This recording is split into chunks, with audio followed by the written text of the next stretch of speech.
If you've ever wondered why did the penguin cross the road, I'm here to tell you he actually didn't. He took the Penguin Tunnel.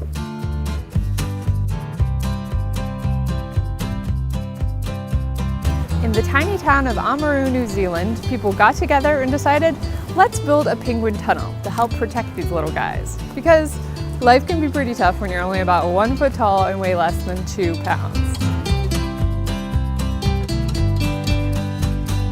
The problem was the penguins had to cross a busy road in order to get back to their nesting site at the end of the day. The solution, an 80-foot underpass that takes the penguins all the way from the harbor back to their colony. This was the first penguin tunnel for New Zealand. There aren't any other tunnels in this country. The tunnel is located about 100 metres away from this colony here. So the tunnel was put in an area where the penguins were already crossing the road. So we just fenced the top of the tunnel and it corralled the penguins into it.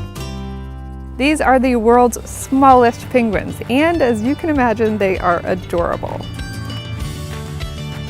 So this is one of the few sites in the country that you can see the penguins come ashore. The penguins come and go naturally. They arrive here in the evening after their day of fishing, and then they'll leave whenever they want to, but normally it's before it starts to get light in the morning.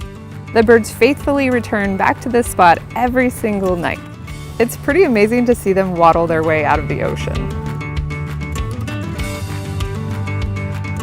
They come home for specific purposes. So they come home to guard the nest against other birds that might try and steal it. They come home to reunite with their mate and then start breeding, of course. They lay their eggs here, guard their chicks here through the year. Once the breeding season is finished, they will have to molt all of their feathers. It's called a catastrophic molt, where they grow new feathers underneath their old ones and the old ones get pushed out all in one go, so they have to stay here on land for that. This is what you call a penguin neighborhood. And right now, looks like nobody's home. So this is a protected breeding area. We protect them from introduced mammalian predatory animals, and then we provide nesting habitat in the form of nesting boxes for them to use. And then the final thing is we protect them from disturbance from people, because people, without knowing, can get too close and stop the birds getting to their nests and that sort of thing.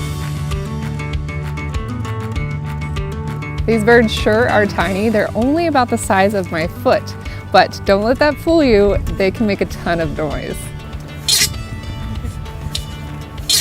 If you want a guaranteed sighting of little penguins, it definitely will pay to come to an established facility.